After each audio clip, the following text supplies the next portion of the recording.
everyone, welcome back to True Crime Buzz. I'm your host, Brittany, and with me, as always, is Amber. Hello. So, what are we drinking today?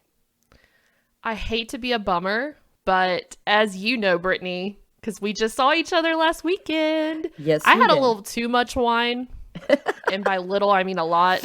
It was rough. I was just so excited to see my best friend that I just wasn't paying attention to how much wine I was drinking and got so sick. So today I'm drinking some water to rehydrate. Water? Yeah. This is only like my second sober episode. That's not even an exciting drink, though. Like, you could have, had some sweet tea or anything, but water? Just water.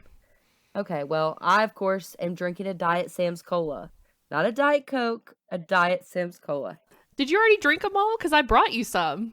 Well, yes, obviously I already drank them all. As you know, I just finished watching all the episodes for 1,000 Pound Sisters. Yes. And that's all they drink. They're like you. They're like, that's my body's water, but they call them Diet Sodies. They live in Kentucky. Diet Sodies. Diet all Sodies. Right. I just thought that was cute. That is my body's water, and I need an IV ran to my body to keep me alive of just That's what Diet they said Coke. too. Yeah. Because they said they grew up and their mom told them that they could eat whatever they wanted and that as long as they had a Diet Sody, it would cancel out what they just ate. What? And so they grew up on Diet Sodies. Yes. Oh, and they went to the awful. nutritionist and she was like, that's not how that works. They're like, well, we know now. Yeah, I'd say. Bless their hearts. I know. It's an adorable show. I love it so much. Highly recommend. Because they are hilarious. They have the best personalities. And apparently they have a YouTube channel and I need to go on there. All I've seen is the TikTok with that sound. And they have, everybody uses that sound. And it's so funny. Mm-hmm.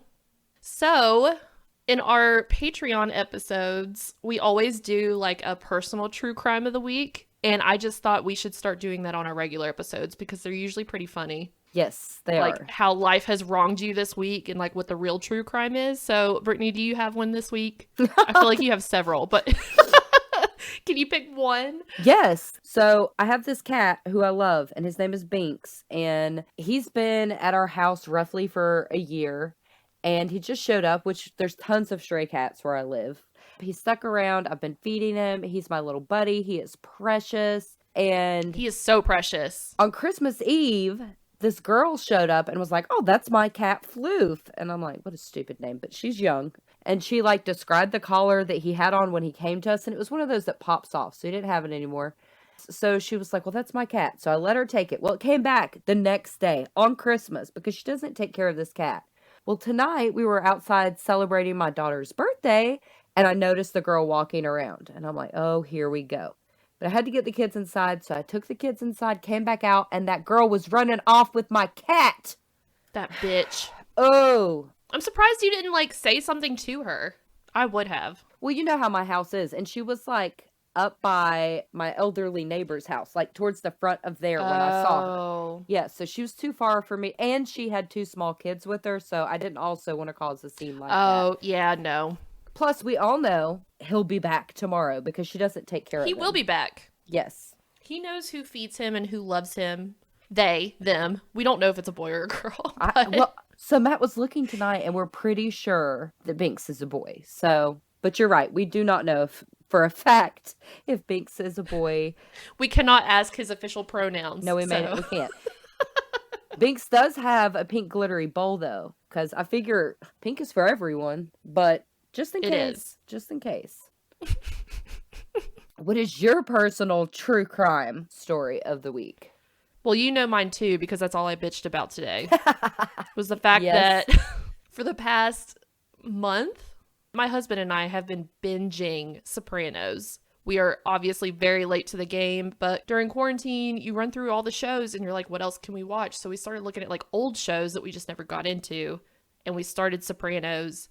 And we just finished it last night, and I'm heartbroken because it was such a good show. I'm so sad. I knew how it would end because my mom watched it, and so I already knew what to expect in the end. Well, but it still didn't prepare me fully.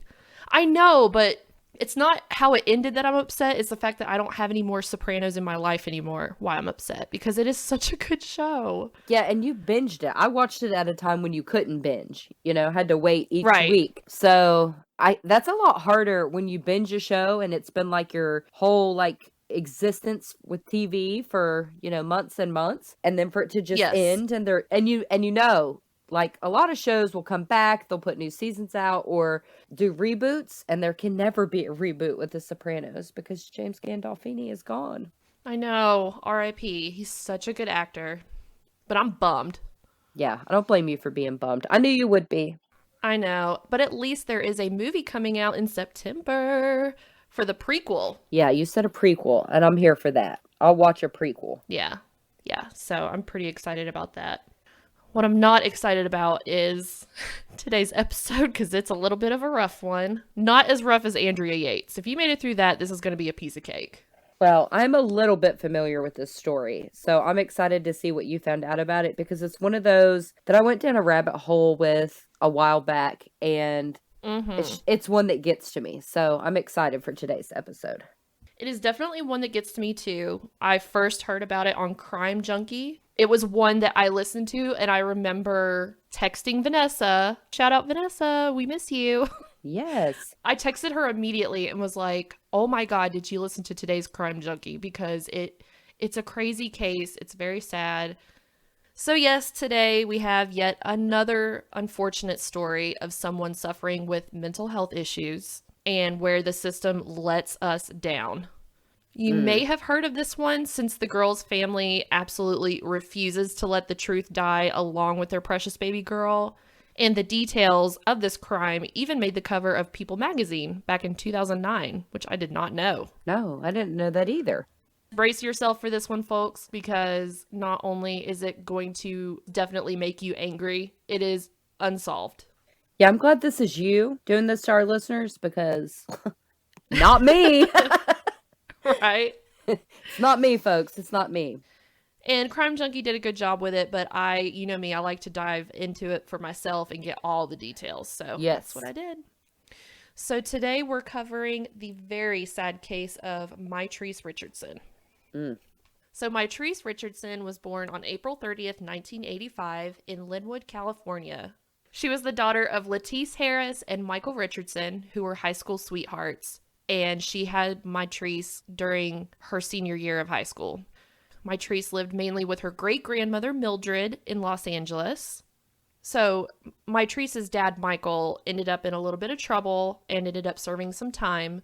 And while he was in jail, Letice ended up moving on and married in 1993. And once Michael got out, he ended up marrying a woman named Victoria, I believe. Okay. So, split family, but from what I understand, the love was still there. They co-parented very well. There wasn't any animosity or anything like that. Well, that's great. They were just young, young parents. So in 2008, Mitrice got her undergrad degree in child psychology with honors at California State University, Fullerton, and was the first person in her family to go to college. Yes, girl. Which yes. I love a story like that. Yes. She was so smart. She was very driven. She was very ambitious. She was just like, she was going to go places. Her family said that she was also very interested in how the mind worked, hence her pursuit of psychology major. And she also loved dancing, and I saw videos of her. She is so good. She was a cheerleader in high school. She used to enter a lot of dance competitions and beauty pageants. So, she was beautiful. I found no flaws with this beautiful young lady whatsoever. Not that I was looking for them, but you couldn't find them if you wanted to. Oh. She was also a lesbian. She came out to her family very slowly over time, which they were accepting of. And she had a longtime girlfriend named Tessa, but they did break up in early of spring 2009. But she was very loud and proud. She went to a lot of the LGBTQ parades and festivals. She worked part-time as a go-go dancer at one of the gay lesbian bars in Long Beach called Deborah's, which don't like the name, but not my bar. Sorry, Deborah. But way to go. And her stage name was Hazel. So she went to the university, got her degree, all the while dancing at the bar on Friday nights. And she worked part-time doing administrative work for a shipping company. Oh, wow. Good work ethic, too. So on the night of September 16th, 2009, her great-grandmother Mildred got a really weird call from a very expensive restaurant called Joffrey's, which is located in Malibu, just off the Pacific Coast Highway, around 9:30 p.m., saying that Mitrice was there and she can't pay her $89.21 bill. Okay. So apparently Mitrice had arrived at Joffrey's around 7 p.m. and pulled up to the valet. While waiting for the valet, she got out of her car and hopped into the valet's car, leaving her car empty. So the guy walks up to the car and is like, where is she? Turns around and sees that she's in his car. So he approaches her and is like, why are you in my car? Right? To which she responds, it's subliminal. Followed by something about she was there to avenge the death of Michael Jackson. Oh my goodness. Yeah, she was acting really weird, which as a valet person at a restaurant, I'm sure this is not the first potentially drunk or intoxicated person he's met. So he said, you know what? She's acting real weird. Let me just escort her inside and get back to my valet duties. Yes. So he does. And so she asks the hostess for a table for one. Shortly after sitting down, she ordered a $65 Kobe steak and an Ocean Breeze cocktail. What's Kobe steak? It's Kobe. Oh, I thought it was Kobe. All right, it was Kobe steak. Excuse me, y'all. I'm from the South. I don't know what Kobe steak is. While Miss Mitrice is eating her Kobe steak, she notices a table close by of about 7 people and just walks over and invites herself over to join them, and then just starts talking about more weird stuff. She told them that she was on her way to Hawaii, that she is originally from Mars, and that her mom is Mother Earth, and that the ocean was calling her. Oh my trees. Apparently, the manager came over at one point and was like, is everything okay? Because they know this weird girl eating by herself all of a sudden is with this group of people. And they're like, yeah, she's fine. Like, they were just all having a good time. Well, after everyone was done eating, the group decided to leave.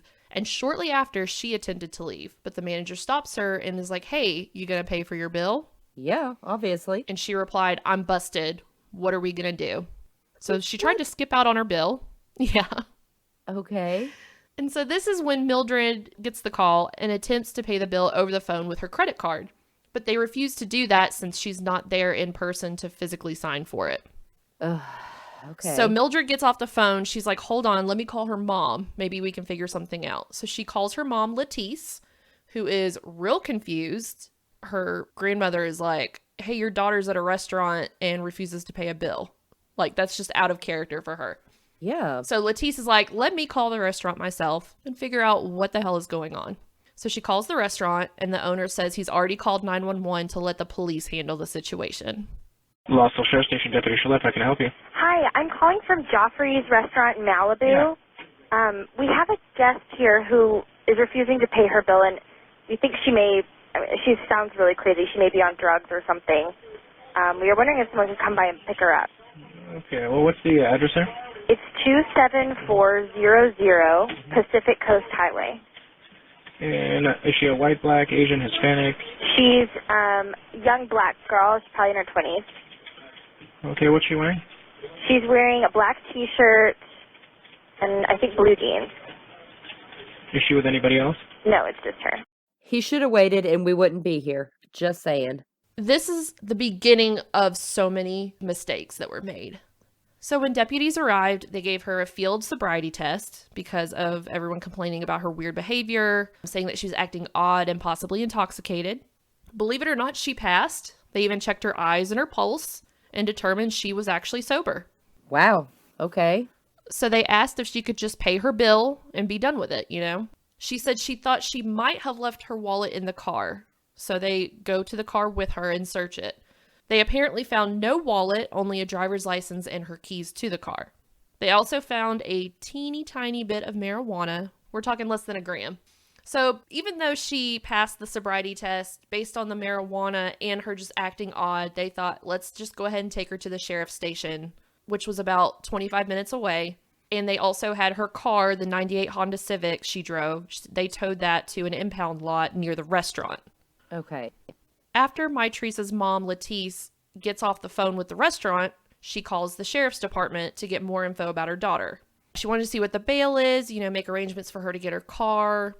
She happens to call while they're on their way there, so she's not gotten there yet.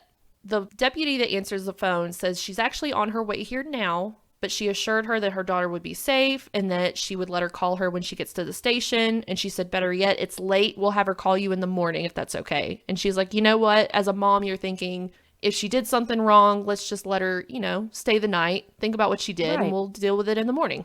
Understandable.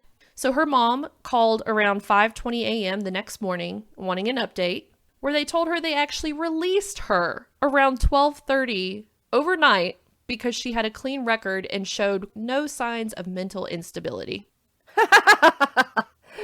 I'm sorry. If somebody was like talking about at a restaurant that they're there to avenge Michael Jackson's death and saying that Mother Earth is their mother and Right. that she's from Mars, like that's not normal behavior for anyone. No. And normally when someone poses a danger to themselves or others, an officer can place them under a 72-hour hold. Usually they'll send them to a facility to get like an actual psychological evaluation. But either way, it's like for their safety, let's just hold them for 72 hours and see what's going on. But no, they were like, you know what? You're fine. They charged her with defrauding an innkeeper and possession of marijuana and said, you're free to go, and let her walk out the front door. Okay, that charge doesn't even make sense because it was at a restaurant, but whatever. Well, that's the name of the law. It applies to restaurants okay. or whatever, but that's the name Okay. of the official law. Yeah. But also, like, since she was acting out there and they told her mom that she was going to be released in the morning, why didn't they just wait that long so that somebody could come get her? Common sense here. I'll go into details about those questions later because they review it in depth, but the answers aren't going to make you happy. Well, of course they're not. But either way, initially when asked, when the mom says, okay, well, why didn't you just keep her there? She doesn't have her car. She has her driver's license and a set of keys with no car. Right. You're just going to let her walk? She's 25 minutes away from the restaurant and potentially her car because her car was near the restaurant. Right. And they said that they told her that she could stay there if she wished, either in a cell or she could wait in the lobby. But apparently she declined the offers and said that she would meet up with some friends and left the station alone, on foot, 40 miles away from home, in the dark, again, with only her license and keys. That just doesn't make any sense. No, it doesn't. So Lettice is real mad, as to be expected, and gets off the phone and starts calling everyone she knows, asking if they've seen or heard from her, including Mildred. And the police even said that she called Mildred 4 times in their logbooks. They have it written down. But Mildred said she never had any of those calls. Mm-hmm. And I believe Mildred. And to make matters worse, the payphone, which records the calls, was apparently broken. And so these calls How? were made from a non-recording phone line. How convenient. How convenient. If they even happened at all. Nobody knows. They didn't. So Lettice calls everyone. Everyone's saying they don't know where she is. They haven't heard from her. So after about 15 minutes, she calls the sheriff's department back, asking how long until she can file a missing persons report. Because at this point, her daughter is just gone. Right. They said it depends on the circumstances, but they suggested waiting 24 hours. And she told them, look, my daughter is, she used the words highly depressed and in a depressive state. And they said, all right, we'll just wait a few more hours. Maybe she'll show up. It's the morning. Maybe she went to a friend's house. Just give it a little bit more time. But then, yes, definitely file a missing persons report. So she waits. Which I have learned. I don't know if anyone else knows this, but I have to share the information. There is no limit on when you can file a missing persons report. They'll tell you all day long, 24, 48 hours, because that's what they want you to do, because sometimes runaways come right back or whatever. But you're allowed to file a missing persons report whenever the hell you feel like it. Yep, you just have to be pushy, because they will tell you that. Yes. Today's episode is presented by the SkinStore.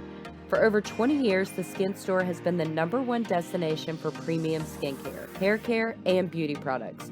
With over 8,000 different products from 300 different brands, the SkinStore has you covered for all your hair, cosmetics, supplements, and of course, skincare needs. Find your favorite brands like Elta MD, NuFace, Olaplex, and more, all in one place with gifts with every purchase. Right now, the SkinStore is offering our listeners 20% off your next purchase by using the code POD. That's code POD. for 20% off your next purchase at skinstore.com/pod.list. SkinStore. Have the confidence to tackle the day ahead. Exclusions apply.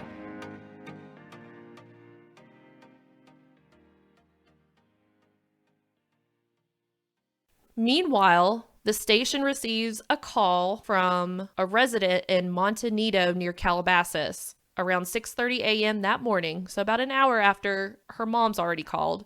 And it's a man named Bill Smith, and he reports a slim black woman with afro hair in his backyard on Cold Canyon Road. He said he opened a window and asked if she was okay, and she responded, "I'm just resting." And then when he went to another window to get a better look at her, she took off. Oh. So she's possibly been spotted about 6 to 8 miles away from the station. Okay. So a deputy cruiser goes out to investigate further, but they couldn't find any sign of her anywhere. And then later that day around 6 p.m., Lettice officially files the missing persons report. And this is where she just now finds out, oh, by the way, some man called this morning saying they might have seen her. Ain't that some bullshit? Yeah, but I wish I could say I was surprised. So on September 19th, the LAPD officially take over because she's technically an LA resident, even though she was in Malibu. That's why that sheriff's department originally had her, but LAPD take over based on where she lives. Okay. And they finally begin a search with scent dogs near the area where that call came from. They don't start at the station, they start where that call came from because that was her last possible location. They don't even know for sure if that was her, but that's where they want to start. And the dogs did pick up a scent to a home nearby, and then it just stops. They also saw footprints based on her shoe pattern of the shoes she was wearing, leading away from the front of the house she was seen at, and they go from a walking stride to a running stride, and then they just disappear. What the heck? Which creeped me out when I heard that, yeah. You know, I've got chills. So after searching for about 8 hours, they decide to call it a day. They can't find her. They have no more leads. So friends and family members start handing out flyers, posting missing posters all around their area, asking anyone for any information about Mitrice. About 4 days later, on September 23rd, LAPD homicide detectives decide to go search the car at the impound lot. Why it took 4 days, I don't know, but anyways. In the car, they found basically a disarray of a bunch of clothes, a bunch of makeup, like she was living out of her car, which she wasn't. Oh. So that's odd. They also found a bunch of personal journals, like notebooks that she was just writing in as personal journals. And the dad, Michael, they've not released the contents to the public. They're keeping them very private, but he described them as pretty much gibberish. He said that it was very panicky writing. The handwriting alternates between very neat and legible to just like chicken scratch, like cut off in mid-sentence, a lot of scribbles. Whoa. Like someone going through a manic episode. Wow. Around that same time, she was posting on Facebook and MySpace. The timeline of when she was writing in her journals and posting on Facebook and MySpace, there was like no gaps in time. And it appeared that she was going through a sleep-deprived manic episode, described going as long as 5 days without sleep. What on earth? Why? I don't know. But one of her Facebook posts said, quote, "Have you ever woke up at 7 a.m. crying on a Saturday? Because now that you see the light, you see all the people lost in the dark. Welcome to my reality." Yeah. Yeah, that messes with my head. And guess what else they found in that car? What?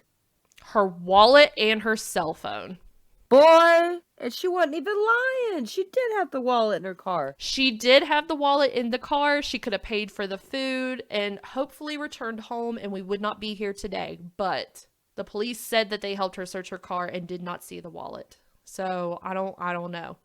Well, it does sound like her car was a mess, but I still stand by the fact if they would have just let her mom come pay the bill and not call the cops, this would be a different story. That too. Along with the Facebook posts and the journal entries, she was also sending some really weird texts to her mom in the days leading up to her disappearance. She texted her, quote, "I'm writing a book, my journal, because you told me I can be anything I wanted. You told me I was Miss America. You told me I was America's next top model. Now do you know what I want to be when I grow up? Miss Mother Nature. Because Miss America is a fake-ass joke along with everything else we, quote, see. I'm trying to find my way to Michelle Obama to see if she will talk to Mr. Obama about creating my position within the White House. Holy guacamole, that makes no sense. So her mom responds, call me, exclamation point. Of course she did. See, my mom would have just called and been like, what the hell is going on? What is going on with you? And even further, she responded, quote, I feel joy, mommy. Not everyone has to die to live. I heard in the Bible, Jesus dies so we can live forever. Now I have to prove the unlogic. What? Okay. Did you watch Cecil Hotel? No, I didn't watch it. It's on Netflix. I highly suggest it. It's a really good case. I actually wanted to cover it, but now that it's like everywhere, I decided to put that on the back burner for a while. I know the story, so I just haven't been interested to watch it. Okay, well, doesn't this story sound a lot like that one? You have this girl on her own. Yes, it does. Having these cryptic messages, and people think, is she drunk? Is she high? And they go missing. It's very, very similar. Gives me Cecil Hotel vibes. But even weirder, she also left a bunch of her business cards, because she had business cards made for her go-go dancing, and it had like her picture on it with her name Hazel. Apparently she went to her aunt's house and just scattered them all over the front door and the front steps and the bushes, and then wrote on a napkin and left it on her uncle's car windshield that said, quote, black women scorned, and then wrote mwah real big, like blowing a kiss, and then drew a smiley face. Oh. Okay. What does that even mean? I don't know. It does. None of this makes sense, and somebody should have long ago, like with these text messages and stuff, somebody should have stepped in and been like, okay, it's time to get you some help. Intervention. From what I understand, this was days leading up to her disappearance. This wasn't a pattern. It was almost like she just, over a few days, started spiraling. Okay. But either way, they should have helped her, but she never showed any signs of mental health issues growing up, even into college. So Lettice decides to ask for videotapes from the sheriff's department. She's like, you know what? Yes. I know you had my daughter. Why don't we see where she went? You know, what direction did she go at least? That can give us some sort of hint. But they were told, oh, the cameras don't record. They're for monitoring only. And the captain of the sheriff's department was even quoted as saying, there is no video or tape of any kind. So they take it a step further and hire a civil rights lawyer named Leo J. Terrell. Yes. And they hold a press conference in front of the police station on September 24th, 2009, asking them, give us more information. What the hell happened? Like putting them on blast because they want answers. Yeah, like, give us understandably. Answers. So they release the arrest record, which doesn't state anything about her weird behavior, about her being mentally unstable, or being at risk of any kind. And what's real weird and shady about that is that there's actually an email sent by the arresting deputy to his supervisor 3 days after her disappearance. He said that he booked her, quote, because he wanted to make sure she was all right. She was a little ditzy at Joffrey's, and a deputy checked her for intoxication. She wasn't drunk, but I felt she was acting unusual and was uneasy about letting her go, end quote. So that tells you right there, that's the main reason they brought her. Yeah, no, they knew she wasn't okay. And then they let her go. At least one deputy has evidence of admitting that he knew that's the whole reason he brought her in. She wasn't drunk. Yeah, she had a little weed, but whatever. We were worried about her well-being. That's why we ultimately brought her to the station. Yep. So in January 2010, the sheriff and the captain from the Lost Hills Sheriff's Station meet with Mitrice's mother and aunt, where the captain admitted they had video. Wow. So they had video this whole time. Of course they did. He said in their defense, there were technical difficulties where he explained that they thought that they were only asking for outside video. They didn't know that they wanted the video of inside the cell or the sheriff's department. Make it stop. I told you it's going to make you angry. It's going to make you angry. So they finally admitted they have tapes, but it's going to take a while to get them. Like, oh, we didn't have tapes, but now we do, but it's going to take us a while to get them to you. So let's just get more time to edit what we want you to see. Yeah, exactly. Also in January, on January 9th, in Calabasas, about 4 months after she went missing, they had a massive search with 240 people. 60 of them were on horseback. They had helicopters, officers, dogs, volunteers, you name it. They searched everywhere and could not find a single thing. Oh. What's really weird is that in February 2010, Mitrice's dad, Michael, was in Las Vegas and swears that he was at a red light and thought he saw her prostituting on the sidewalk. Oh, so she was doing sex work. Well, he says, I mean, it's her dad. It's not just some friend like, oh, I think I see her. It's her dad. I feel like if he says he saw her, he saw her. Yeah. And he said that he tried to yell out to her and then she started walking away and he tried to follow her, but he eventually lost her. So he stayed in Vegas for a while and continued to search for her with no luck. Bless his heart.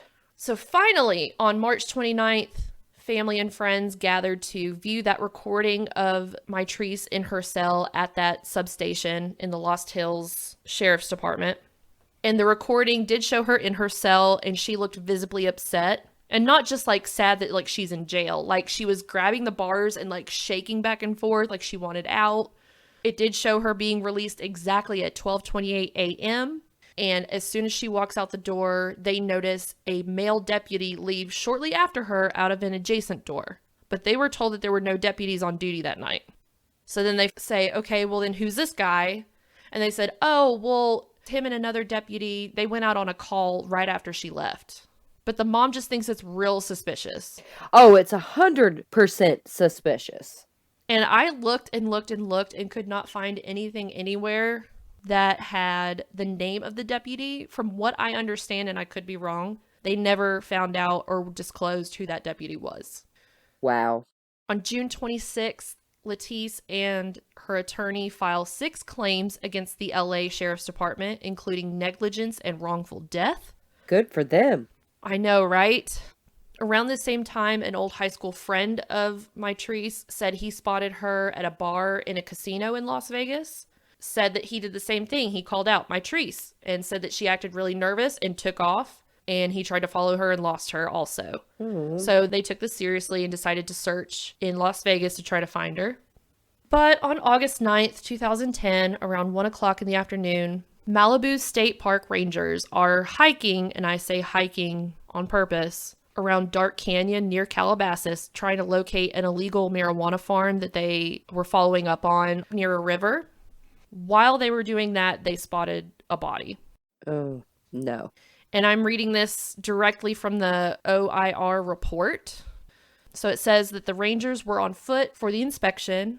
They assessed the canyon through a property called Piuma Road that adjoins to the creek. While hiking, because this is very mountainous, treacherous area, there's no strolling in this area. It is, I'm talking steep hills. Right. While hiking up the drainage, the rangers discovered several articles of clothing in the creek area. They first saw a red leather strap, then a black bra partially covered with debris, and finally, a pair of blue jeans also partially covered with debris.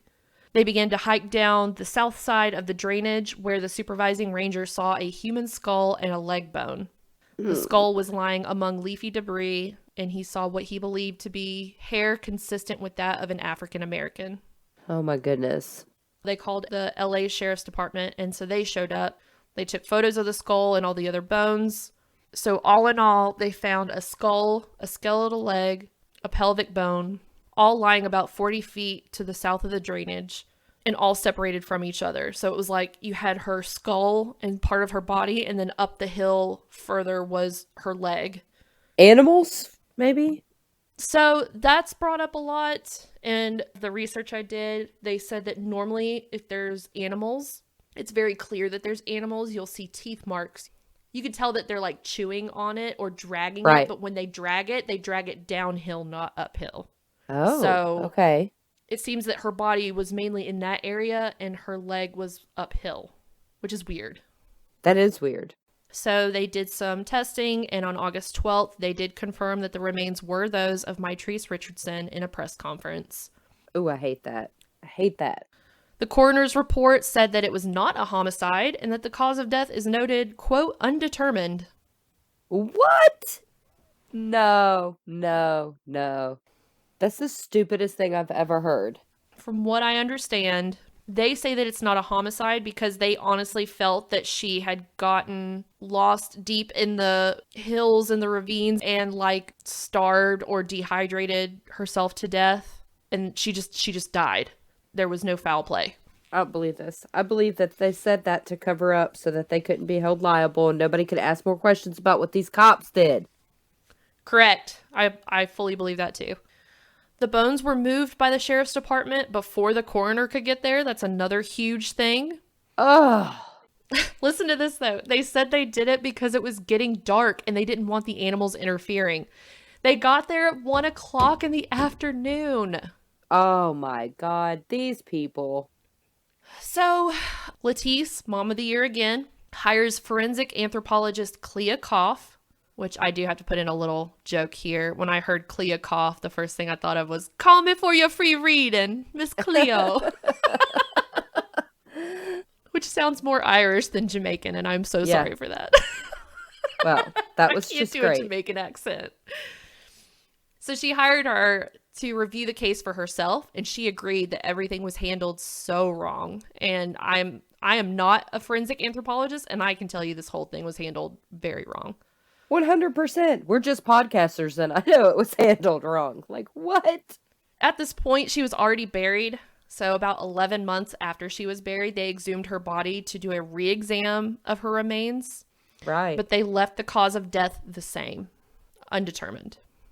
So the family obviously pursued the 6 different claims against the LA Sheriff's Department. And so in August 2011, Mitrice and Michael accepted a settlement in the wrongful death suit of about $900,000. Good for them. Yes, that's the only really small victory in this whole thing. On October 5th of 2015, an official complaint was submitted containing over 500 pages of exhibits highlighting potential violations of law enforcement policies and possible criminal acts by the LA County Sheriff's Department. About 6 weeks later, California Attorney General Office Kamala Harris performed the investigation into the handling of the case and stated, quote, after careful evaluation, my inquiry warranted no formal action and that the records provided do not create a reasonable inference that the actions of the LA Sheriff's Department or its employees violated the law. Oh boy, you know what? Let me just go ahead. We're going to email Miss Kamala here and we're going to say, you said what? You said what? Yeah. So a lot of people are real upset about this, especially Mitrice's dad. Right, yeah. He wrote her a full letter after this. Yes. And you can find it on the website. There is a beautiful website that Mitrice's dad made called bringmitricejustice.org. You can find all the receipts there, literally. The receipt from dinner, copies of the autopsy reports, copies of the sheriff's department reports, everything. Okay, what's the name of the website? It's bringmitricejustice.org. So unfortunately, as of today, is still unsolved. The family still believes that there's a huge cover up with the LA Sheriff's Department. The website doesn't look like it's been updated since about 2016. I don't think they've given up. I think there's just no more information than that. Right, but I hope in my heart that somehow they're able to reopen this case and find some more information. Someone somewhere has to know something. I have a bad feeling it is within the county sheriff's department. And so we'll probably never know. Well, if you're listening to this podcast and you have information, let it be known. Yes. Love our podcast? Then hit that subscribe button and leave us a review. We're also on Patreon. Head on over to patreon.com/truecrimebuzz and join today for access to all our exclusive content, including bonus episodes. You can also find us on Facebook, Instagram, and Twitter at TC Buzz Podcast. And check out our website at www.truecrimebuzz.com. Until next time, cheers!